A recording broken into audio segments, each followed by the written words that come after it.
tentunya ada peran-peran dan juga pesan-pesan simbolik bahwa di samping memang perjalanan Isra Mi'raj adalah merupakan titik tolak dari diwajibannya umat Islam untuk menjalankan sholat, tetapi di luar itu pun kita sebagai hambanya harus bisa juga menerapkan bahwa di dalam proses kehidupan ini adanya proses perjalanan. Perjalanan hidup itulah yang ingin dicapai.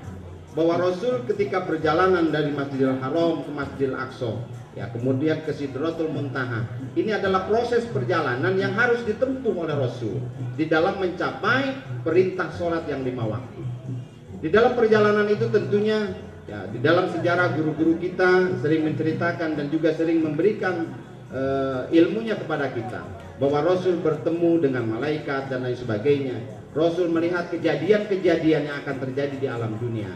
Ini semua tentunya gambaran kehidupan kita. Nah, Bapak Ibu sekalian, hal yang perlu kita sikapi tadi bahwa perjalanan hidup itu ya sesungguhnya prosesnya harus kita alami dan harus kita jalani.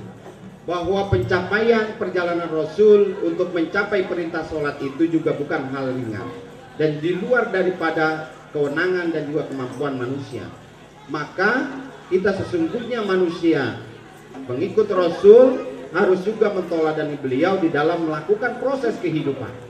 Maka proses kehidupan itulah kita ingin mencapai tujuan bahwa di dalam peringatan Isra Mi'raj ini kita ingin meningkatkan keimanan dan ketakwaan dalam hal untuk generasi kita, generasi yang berakhlakul karimah.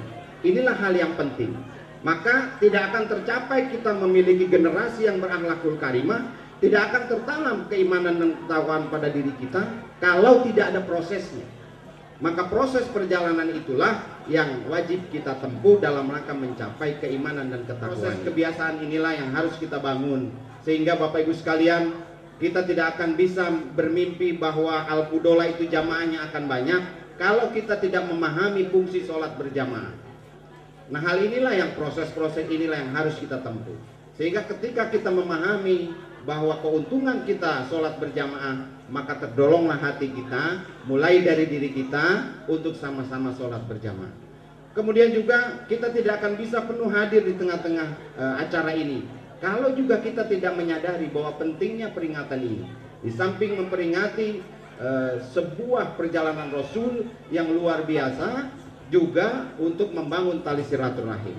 Harapan kita mudah-mudahan apa yang kita lakukan dan terus menerus di dalam sebuah kebersamaan, insya Allah akan dipelihara oleh Allah Subhanahu Wa Taala sehingga kita satu dengan yang lainnya bisa saling bersilaturahim. Dan yang paling penting Bapak Ibu sekalian, tidak ada keberhasilan yang bisa dicapai oleh seseorang tanpa memerlukan orang lain.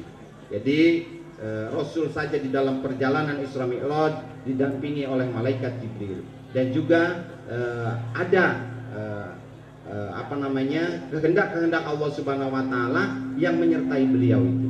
Nah, inilah tentunya pesan simbolik yang perlu kita ambil di dalam pelaksanaan Isra Mi'raj pada tahun ini. Mudah-mudahan apa yang kita lakukan dicatat sebagai amal ibadah oleh Allah Subhanahu Wa Taala, dan setelah acara ini insya Allah kita akan mampu meningkatkan keimanan dan ketakwaan kita kepada Allah, baik dalam urusan ibadah kita kepada Allah maupun juga dalam urusan ibadah kita kepada sesama manusia. Itu saja Bapak Ibu sekalian yang dapat saya sampaikan. Kurang lebihnya mohon maaf. Akhirul kalam, wabillahi taufiq wal hidayah. Wassalamualaikum warahmatullahi wabarakatuh. Kita ucapkan selamat datang kepada Khadratul Kiram wal Mukarram Bapak Kiai Haji Asep Mubarak dari Karawang yang pada siang hari ini sudah hadir di tengah-tengah kita tepat pada waktunya. Segala hormat kepada Khadratul Kiram wal Mukarram Bapak Kiai Haji Asep Mubarak, kami persilakan. Assalamualaikum warahmatullahi wabarakatuh.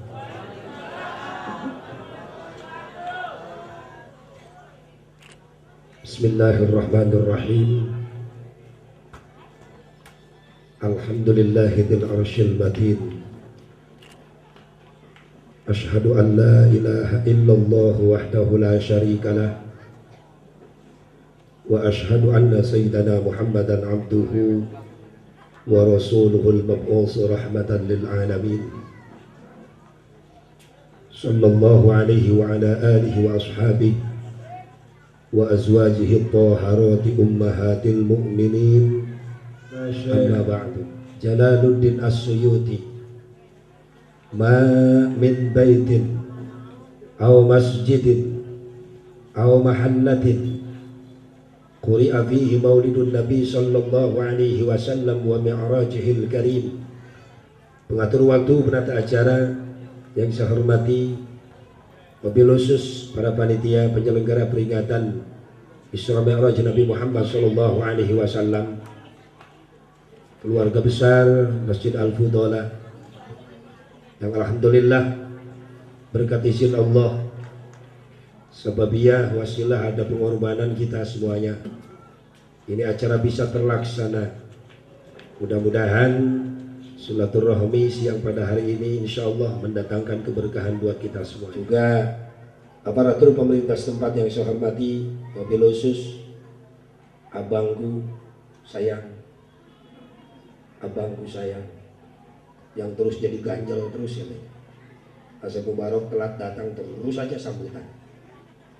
Maklum banget, perjalanannya jauh, meskipun hari Minggu macet aja di tol. Barusan pas Cikarang bis warga baru nyungsep, saya bisa hadir meskipun agak terlambat, tapi insya Allah mudah-mudahan sekali lagi ada keberkahan buat kita semuanya. Dan kita doakan bapak-bapak kita, para pemimpin kita yang sedang mengemban amanat dari masyarakat dan rakyatnya selalu mendapatkan bimbingan Allah Subhanahu wa taala. Rahmat salam semoga tetap tercurah limpahkan kepada junjungan kita Nabi Muhammad sallallahu alaihi wasallam, kepada keluarga, para sahabat, para tabi'in, atba'ut tabi'in, juga para pengikutnya, khusus kita yang hadir pada siang hari ini. Mudah-mudahan kita mendapatkan balasan cintanya Rasulullah sallallahu alaihi wasallam. Ibu bapak hadirin hadirat rahimakumullah, saya jadi bingung sendiri. Ini uji nyali benar-benar buat saya. Soalnya di Al-Fudola ini udah berapa kali ya. Bingung saya mau cerita apaan lagi nih. Benar nih Pak Abdullah ngerjain saya terus. Ya Allah ya Rabbana, ini saking rindunya katanya sama Asep Mubarok. Ya, banyak nenek-nenek jadi fans seberatnya Asep Mubarok. Nenek-nenek nyebutnya. Ya Allah, pelecehan bener Pak Abdullah. Tapi sekali-kali gadis kan. Cuma dengan kejadian Isra Mi'raj ini banyak sekali hikmahnya. Jadi belepotan tadi ngomong mikir aja. Dengan kejadian Isra Mi'raj ini banyak sekali hikmahnya. Maaf Bu ya, belepotan capean. Belum makan lagi udah berangkat tadi. Sampai sini nggak dikasih makan. Enggak bener. Yang di bawah-bawah ganteng-ganteng lilit-lilit. Masih ya ini limit Asep Mubarok. Ya Allah, ya Allah. Lu jangan gitu loh. Gak pernah kewalat ya.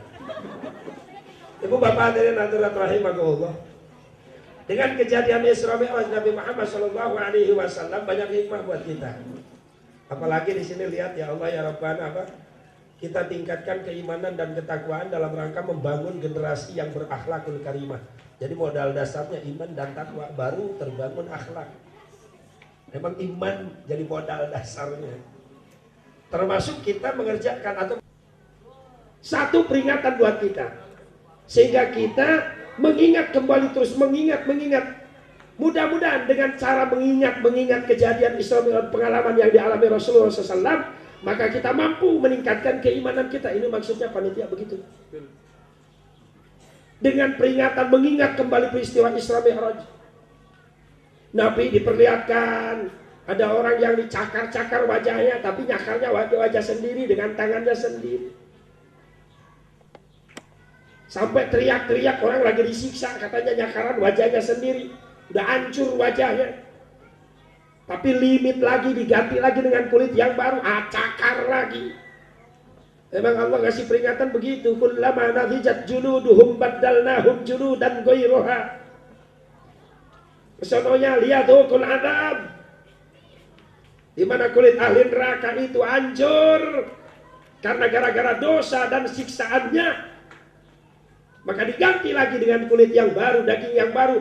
Dosa masih ada, cakar lagi, siksa lagi. Terus begitu, liyadukul adab. Buat apa? Supaya merasakan bagaimana pedihnya siksa neraka. Rasul nanya, ya Jibril, ini gara-gara perbuatan apaan sih orang nyakaran wajahnya sendiri?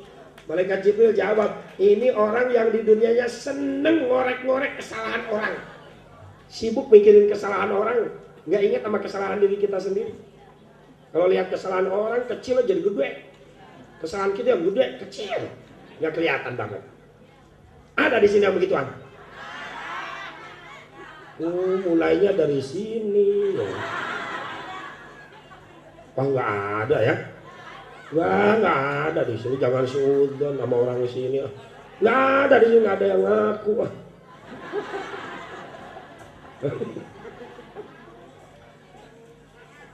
Ingat kembali kejadian Isra Mi'raj yang banyak hikmahnya buat kita.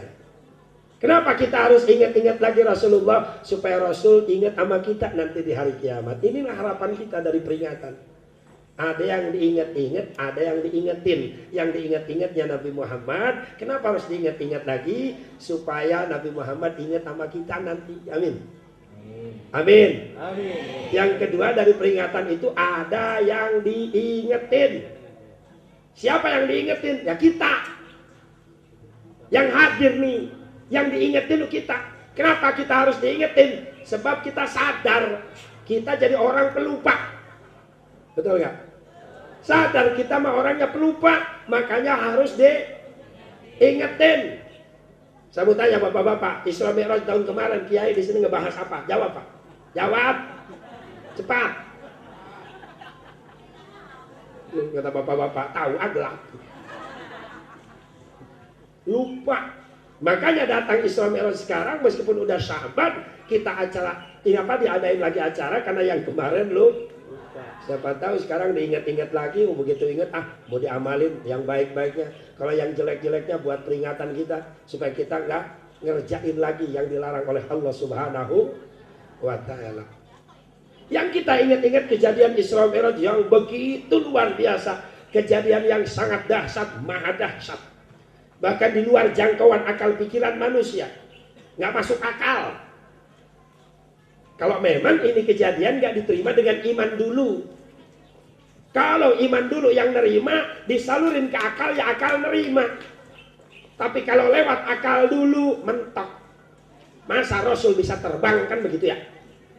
Dalam logika kita. Makanya kita umat Islam, alhamdulillah beruntung dikasih modal sama Allah 2 daya. Ada daya pikir, ada daya zikir. Kalau daya pikir akal, logika, daya zikir iman. Beda sama kafir. Kalau kafir kasih modal cuma 1 daya aja sama Allah. Cuma daya pikir saja, akal saja, logika saja. Daya zikirnya nggak ada. Nah sementara kita umat Islam komplit 2 daya. Daya pikir, daya zikir. Akal, iman. Mana yang harus diterima dahulu dengan akal, mana yang harus diterima dulu dengan iman. Kita harus mampu membedakannya. Kalau kejadian Isra Mi'raj, jangan di akal dulu, masuknya di iman dulu.